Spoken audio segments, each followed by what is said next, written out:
എന്താ തള്ളയെ കാണിക്കുന്നത്? വസുമതി,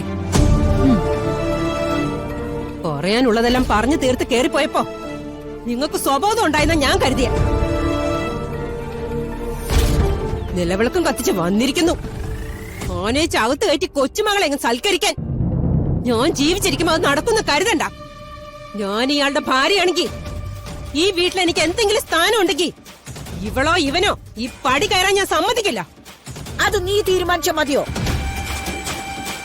ഈ വീട്ടിലെ കാര്യങ്ങൾ ഞാൻ തീരുമാനിക്കും. അതനുസരിക്കാൻ മടിയുള്ളവർ ഈ വീട് വിട്ട് ഇറങ്ങിക്കൊള്ളണം. ഞാൻ ഈ വീട് വിട്ട് ഇറങ്ങാനും പോകുന്നില്ല, ഇവൾ ഇവിടെ കയറാനും പോകുന്നില്ല.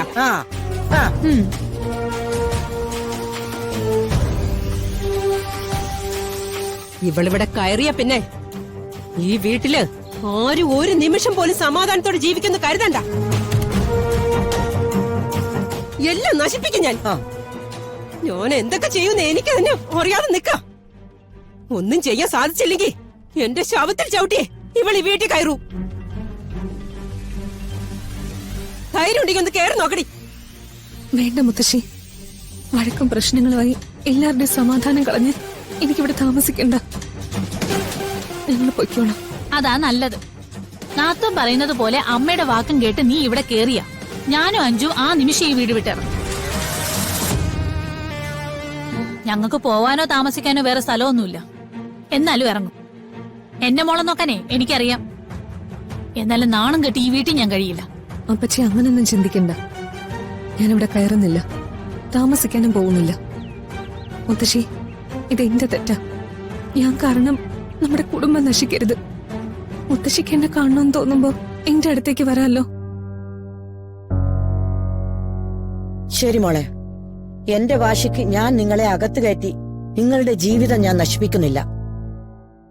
എവിടെയായിരുന്നാലും സന്തോഷമായി ജീവിച്ചാ മതി.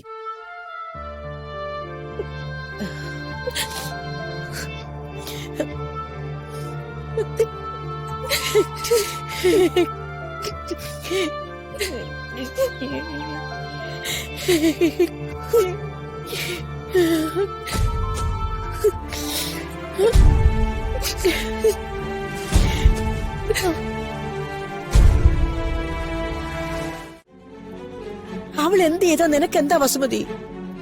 നീയല്ലേ നിലവിളക്ക് തട്ടിത്തെറിപ്പിച്ച് ഉറഞ്ഞു തുള്ളി അവരെ ഇറക്കി വിട്ടത്? ഇനി അവര് പോയതിന്റെ പിറകെ ബഹളം വെച്ച് വഴക്കുണ്ടാക്കണോ?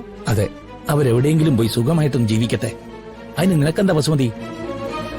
എന്താ നാത്തുനെ എന്നെ സംഭവിച്ചത്? അവളും അവനും കൂടി ഇവിടെ നിന്ന് എങ്ങോട്ടാ പോയത്? കിരണും ദുർഗ എവിടുന്ന് പോയത് ഇന്ദ്രപ്രസ്ഥത്തിലേക്കാ. രണ്ടും കൂടി ആ വീടിന്റെ വാതിലിൽ ചെന്ന് നിൽക്കുന്നുണ്ട്. അവരെന്തിനാ അങ്ങോട്ട് പോയത്? അങ്ങനെ ചെയ്യാൻ വഴിയില്ലല്ലോ. അമ്മ ഇതും പറഞ്ഞു ഇവിടെ ഇരുന്നോ? അവള് കിരണിനെ കല്യാണം കഴിച്ചെന്ന് ഞാൻ പറഞ്ഞപ്പോ നിങ്ങൾ ആരും വിശ്വസിച്ചില്ലല്ലോ. ഇതങ്ങനെ വിശ്വസിക്കാതിരിക്കണ്ട. രണ്ടുപേരും ആ വീടിന്റെ മുറ്റത്ത് നിൽക്കുന്ന കണ്ടിട്ട് അഷിത എന്നെ വിളിച്ചു പറഞ്ഞത്. എന്നാൽ എന്ത് ധൈര്യത്തിൽ അവൾ അങ്ങോട്ട് പോയത്? പൂർണിമ ചേച്ചിനോട് എന്തെങ്കിലും സഹായം ചോദിക്കാൻ പോയതായിരിക്കും. ദുർഗ അവിടെ പോയത് നമ്മളെ നാണം കെടുത്താനും അഷിതയുടെ മനസ്സമാധാനം കളയാനുമാ. അല്ലാതെ വേറെ ഒരു ഉദ്ദേശം അവളുടെ മനസ്സിലില്ല. അവിടെ ചെന്ന് എന്റെ മോളുടെ സമാധാനം കളയാൻ ഞാൻ സമ്മതിക്കില്ല. ദുർഗ അങ്ങനെ ചെയ്തെങ്കിലേ കണക്കായി പോയി. നീയൊക്കെ ഇവിടുന്ന് ഇറക്കി വിട്ടപ്പോ ഓർക്കണായിരുന്നു. ആഹാ, അതിനവള് നാണോ ഇല്ലാതെ വല്ല വീടിനെ പഠിക്കത്തുണ്ടെന്ന് ആരറിഞ്ഞു? ഒരു തരി അഭിമാനമുള്ളവർ ചെയ്യുന്ന പണിയാണോ അവള് ചെയ്തത്?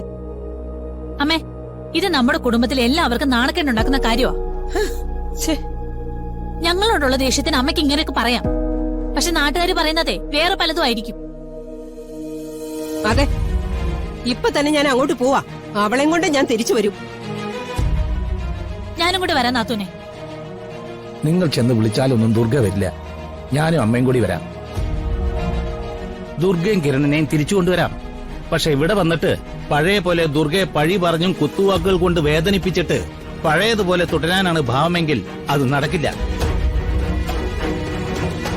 അതെ, അങ്ങനെയാണെങ്കിൽ എന്തിനാ ദുർഗമോളെ കൊണ്ടുവരുന്നേ?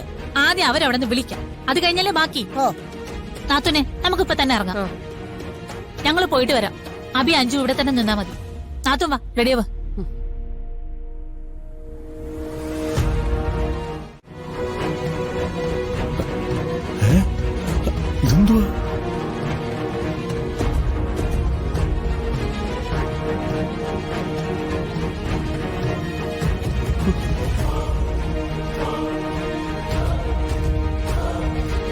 അവരെന്താ ഈ വേഷത്തിൽ ഇവിടെ?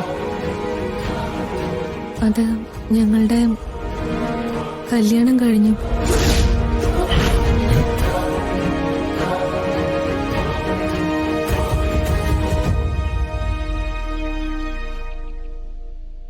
വീട്ടില് കുറച്ച് പ്രശ്നങ്ങൾ ഉള്ളതുകൊണ്ട് ആരെ അറിയിക്കാതെ അമ്പലത്തിൽ വെച്ച താലി കെട്ടിയത്. നിങ്ങൾ കല്യാണം കഴിച്ചത് എങ്ങനെയാണെന്നോ എവിടെ വെച്ചാണെന്നോ അല്ല ചേച്ചി ചോദിച്ചത്. കല്യാണം കഴിച്ച് നേരെ ഇവിടെ വന്ന് എന്തിനാണെന്നാണ് ചേച്ചി ചോദിച്ചത്. അത് തന്നെയാ പറഞ്ഞു വരുന്നത്. ഞങ്ങള് കല്യാണം കഴിഞ്ഞ് വീട്ടിൽ ചെന്നപ്പോ വീട്ടിൽ നിന്ന് ഞങ്ങളെ ഇറക്കി വിട്ടു. ആ അതിന് നേരെ ഇങ്ങോട്ടാണോ വരുന്നത്? ഞങ്ങളുടെ കല്യാണത്തിനും അത് കഴിഞ്ഞും എന്ത് സഹായം വേണമെങ്കിലും പൂർണിമേച്ചിയോട് ചോദിച്ചാൽ മതി, ചേച്ചി ചെയ്തോളാന്നാ ഞങ്ങളോട് പറഞ്ഞിട്ടുള്ളത്. ആ ഓ, ഞാൻ പൂർണിമ ചേച്ചിയുടെ സ്വന്തം അനിയനെ പോലെ. ഒരു കാര്യത്തിലും ഒരു കുറവുണ്ടാവാൻ പാടില്ല. ദുർഗയുമായുള്ള കല്യാണത്തിന് എന്തെങ്കിലും തടസ്സം ഉണ്ടായാ വേണ്ട എല്ലാ സഹായങ്ങളും ചെയ്യാമെന്ന് ചേച്ചി പറഞ്ഞിരുന്നു.